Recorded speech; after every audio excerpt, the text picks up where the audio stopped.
महंगाई भाई 15,000 का आटा होगा ना हम तो अभी ले लेंगे, 2,000 का आटा हम तब भी ले लेंगे, मोदी चाहिए। हेलो फ्रेंड्स, तो कैसे हैं आप सब। तो अभी आपने हाल ही में देखा होगा एडिक्विटी बैन, वी वांट टीसीएस या फिर no transparency in SSC exams, ऐसे कर करके काफ़ी सारे प्रोटेस्ट हुए, काफ़ी सारे मुद्दे एसएससी पर खुल करके आए। लेकिन अभी तक, हालांकि मैं तो एक छोटा यूट्यूबर हूं, तो कोई मतलब वीडियोस मेरी तरफ से तो नहीं आई थी, बट इन सब चीज़ों को देखते हुए ना, जो मेरा स्टैंड है वो बिल्कुल सरकार के साथ है। ये लोग बताओ गए हैं नौकरी मांगने, ये लोग गए हैं बच्चों का भविष्य सुधारने, ये बच्चों के भविष्य की बात है।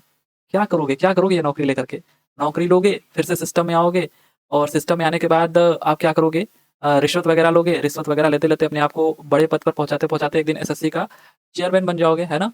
तो फिर वहाँ से जाकर के आप क्या करोगे? फिर से यही एसआई सिस्टम बनाओगे, जिसमें कि सर्वर कभी डाउन हो जाएगा, तो कभी पेपर लीक हो जाएँगी, तो कभी क्या हो जाएगा। अभी तो सरकार से जाकर के बाद में मिल ही जाओगे, तो क्या करोगे नौकरी लेकर के? तो ये जो पेटे हैं ना, अभी जाकर के जिनके ऊपर लाठीचार्ज हुआ है, या जो भी ऐसे लाठीचार्ज होता है ना बच्चों के ऊपर, मेरे हिसाब से तो मैं बिल्कुल सरकार के साथ खड़ा रहता हूँ। क्यों करना है भाई तुमको सरकारी नौकरी? अच्छा, एक चीज़ आपने देखा होगा कि जब भी ऐसा कोई प्रोटेस्ट वगैरह होता है, तो उसमें कुछ इनके जैसे लोग आते हैं और ट्विटर पर क्या लिखते हैं कि भाजपा सरकार को चेतावनी है, युवाओं की अनदेखी, भर्ती परीक्षाओं में धांधली और शिक्षकों का अपमान सिर्फ वर्तमान नहीं, भारत के भविष्य को भी अंधकार की ओर ले जा रहा है। अगर अभी भी आंखें नहीं खोली गई, तो इसका जवाब आने वाली पीढ़ियां अपने वोट से देंगी। ये यहीं पर नहीं, ट्विटर पर नहीं, बल्कि जो भी प्रोटेस्ट के वीडियो बनते हैं, उसके नीचे कमेंट सेक्शन में भी आप देखोगे तो यही लिखा होता है कि आने वाले समय में जो चुनाव है, हम इसका जवाब अपने वोट से देंगे। घंटा दोगे तुम। होता क्या है कि जो भी चुनाव होता है, जैसे अभी बिहार का ही चुनाव है ना? अभी तो सामने बिहार का चुनाव है ना? अभी लड़के क्या लिख रहे हैं कमेंट में कि आने दीजिए बिहार का चुनाव, हम अपना जवाब अपने वोट से देंगे। कुछ नहीं दोगे तुम। अभी आपको एक ऐसे लॉलीपॉप पकड़ाया जाएगा और आप क्या करोगे? फिर से वही सरकार बना दोगे जो पहले से है। ठीक है? ऐसे कर कर के मुझे जहाँ तक याद है, पिछले 10 सालों में मैं अभी तक जितना भी प्रोटेस्ट देखा हूँ, उनके नीचे जो भी कमेंट आया है कि इसका जवाब हम अपने वोट से देंगे, वोट से देंगे। लेकिन बाद में होता क्या है? चुनाव खत्म होता है, जीत किसकी होती है भैया? एनडीए सरकार बन जाती है, या फिर मान लीजिए स्टेट वगैरह बीजेपी की सरकार बन जाती है। तो बात ले दे करके वहीं आ जाती है। आप खुद सक्षम नहीं हो कि आप किसको जिताओगे, किसको नहीं जिताओगे। आप तो बस एक आपको इसका लॉलीपॉप का इंतज़ार रहता है, जहाँ आपको ये लॉलीपॉप मिलता है, आप उधर ही चले जाते हो। फॉर एग्ज़ाम्पल यहाँ पर देखिए, इन लोगों को कैसे मतलब हाथ-वाथ भी टूट गया है, पता नहीं क्या हो गया है। तो जैसे कि आप यहाँ पर देखिए, जब चुनाव था तो मैं नरेंद्र दामोदर दास मोदी ईश्वर की शपथ लेता हूँ कि मोदी 3.0 बस कुछ ही पलों में, मतलब ये चुनाव के समय का है। तो ये हालाँकि इन्होंने यहाँ पर सरकार की तारीफ़ नहीं करी है, ये बस मज़े ले रहे हैं। बट कुछ ऐसे लोग होते हैं, जो जब तक सब कुछ सही चल रहा होता है, थोड़ा मतलब नॉर्मल होता है, तो सरकार के पक्ष में कभी-कभी होते हुए दिखते हैं। बस वो खुल कर के सामने नहीं आते हैं। ऐसे काफ़ी सारे टीचर हैं, एक अंकित अवस्थी सर हैं, मैं खुल कर के नाम ले रहा हूँ। वो हमेशा सरकार की तारीफ़ करने में लगे होते हैं। नहीं भाई, सरकार की तारीफ़ अगर आप जिस दिन करने लग गए ना, उस दिन से आप भूल जाओ। आप अपने एरिया का जो भी डेवलपमेंट है, वो भूल जाओ कि कभी ऐसा होगा भी। और तो और लोग भगवान मान लेते हैं। आप जैसे ही देखोगे ना कि कोई एक उभरता हुआ नेता आता है, भले ही ठीक है वो अच्छा अगर काम करा रहा होता है, उसको तुरंत लोग भगवान मान लेते हैं। जिस दिन आपने किसी भी नेता को भगवान मानना शुरू कर दिया, उस दिन से आपका पतन होना शुरू हो जाता है। जैसे कि आप ये वाला एक वीडियो आपने देखा होगा। मोदी चाहिए, मोदी। या गांधी परिवार ने करा क्या है इस देश में जो आज हम खड़े हैं? क्यों खड़े हैं? मोदी, बस मोदी की वजह से। हाँ, अच्छा, क्या कर दिया मोदी जी ने? G20 होस्ट करा।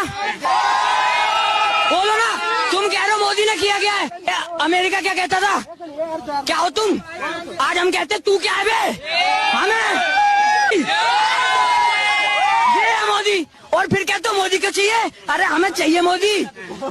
तुम ये कह रहे हो महंगाई भाई 15,000 का आटा होगा ना हम तो अभी ले लेंगे, 2,000 का आटा हम तब भी ले लेंगे, मोदी चाहिए। तो ये वाला वीडियो की तरह केवल यही नहीं है, काफ़ी सारे लोग हैं जो कि अपने किसी एक खास नेता को भगवान मान लेते हैं। मैं ऐसा नहीं कह रहा हूँ कि केवल ये नेता बीजेपी में ही है या फिर नरेंद्र मोदी ही हैं, किसी को भी आप अपना भगवान क्यों मानते हो? क्यों मानना है? भाई जो सरकार होती है, सरकार से हमें सवाल करना चाहिए। ठीक है? भले ही वो अच्छा काम कर रही हो, इससे हमें मतलब नहीं है। हमें सरकार से सवाल करते रहना चाहिए हमेशा। हमारा यही काम है और विपक्ष का यही काम है। विपक्ष से क्या बोला जाता है कि विपक्ष तो हमसे ये पूछता रहता है, विपक्ष हमसे वो पूछता रहता है। कौन पूछेगा आपसे? अभी देखिए मानसून सत्र चल रहा था, इसमें मैं आपको बताऊं तो ये भाई साहब है, सब कोई जानता होगा इनको, ये बहुत ही बड़ा मुद्दा है, क्योंकि आपने देखा होगा कि समोसे कहीं पर छोटे मिलते हैं, कहीं पर बड़े मिलते हैं। तो उस पर ये कानून बनाने की बात करवा रहे थे कि भाई हम कहीं पर जाते हैं, समोसे कहीं पर बड़े मिलते हैं, कहीं पर छोटे मिलते हैं, और भी ऐसे ही काफ़ी सारी चीज़ों पर। तो इन पर एक कानून बनाया जाए। इनके हिसाब से ये बहुत ही बड़ा मुद्दा है। और बाकी चीज़ों में तो हम भाई विकास कर ही गए हैं, सही बात है। तो आप लोगों को भी चाहिए कि नौकरी वगैरह छोड़ो, ये जो समोसा वगैरह है, इस पे क्यों बड़ा साइज़ होता है, क्यों छोटा साइज़ होता है, इस पे आप बात करो। हालाँकि इनके मुँह से कभी ये नहीं निकलेगा कि एयरपोर्ट पर क्या होता है ना? वहाँ पर क्या रेट है, क्या नहीं है। तो ये सब बड़े मुद्दे हैं, इन पे हमको ध्यान देना चाहिए, ना कि नौकरी पर ध्यान देना चाहिए।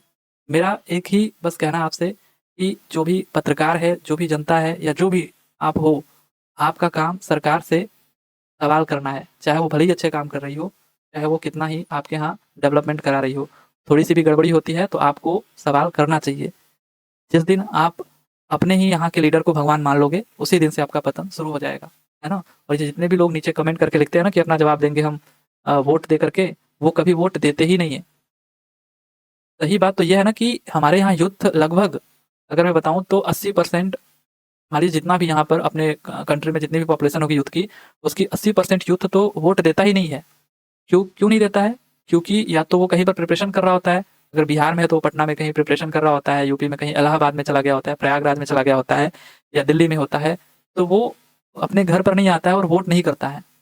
तो कहाँ से ये सरकारें कहाँ से बदलेंगी? अगर मैं ईवीएम को भी साइड कर दूँ, है ना? तो कहाँ से ये चीज़ें बदलेंगी? बट आप बस केवल ये कहते हो कि नहीं, इस बार मैं आपको अपना जवाब वोट से दूँगा, कुछ नहीं करते हो, जहाँ एक लॉलीपॉप मिलता है, वहाँ फिर से आ जाते हो आप उसी जगह पर। इतनी धांधलियाँ होती हैं कि जिसे आप सोच भी नहीं सकते हो, क्या-क्या होती है। ये पहले जो ऑफ़लाइन एग्ज़ाम होता था ना, बल्कि इसमें तो कम होती थी। अभी जो ऑनलाइन हो रहा है ना, है तो ये सिस्टम बहुत अच्छा, बट जो रेट है ना धांधली का वो बढ़ गया है। क्योंकि अब तो और भी नहीं पता चलता, लोगों को लगता है ना कि ऑनलाइन होने से सब कुछ पता चल जाता होगा, बल्कि अब तो और आसान हो गया है, धांधली करना, पेपर लीक कराना। बस आप इसी में रह जाइए कि भैया समोसा कितने का हमको बिकवाना है, क्या करना है, और अमेरिका क्या कहता था, अब हम कहते हैं, ये वगैरह-वगैरह। अब तो थोड़ा-सा मतलब आप चीज़ों को एनालाइज़ करना शुरू करो। आप स्टूडेंट हो, पढ़े-लिखे हो, और पॉलिटी वगैरह पढ़ते हो, तो उसको अपने जीवन में उतारो और देखो कि वास्तव में हमें क्या करना चाहिए, हमारा क्या अधिकार है, हमें किससे सवाल करना चाहिए, किससे नहीं करना चाहिए, क्या करना चाहिए, है ना? तो बस यही कहना है मेरा, बाकी तो समझदार आप हो ही। चलिए फिर यहीं पर ख़त्म करते हैं, मिलते हैं आगे, तब तक के लिए thank you, Tata and bye-bye.